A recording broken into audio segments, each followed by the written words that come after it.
President Biden imposing some new sanctions on the Cuban regime after the violent crackdown on anti-government protesters earlier this month.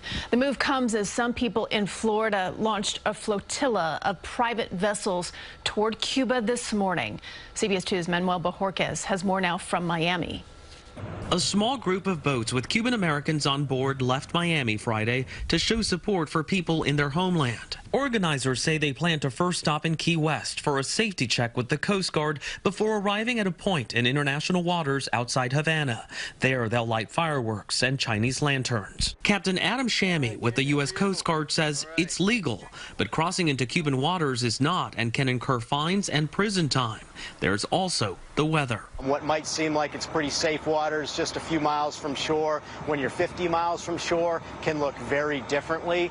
The planned trip comes as the Biden administration announced new sanctions on Álvaro López Miera, the Cuban Minister of Defense, as well as the Cuban Interior Ministry Special Brigade, for repressing the pro-democracy protests in Cuba that began July 11th. There are reports of possibly hundreds detained since the protests. In a statement, President Biden said the Cuban people have the same right to freedom of expression and peaceful assembly as all people. Miami Mayor Francis Suarez argues Cuba is not a priority of the Biden administration.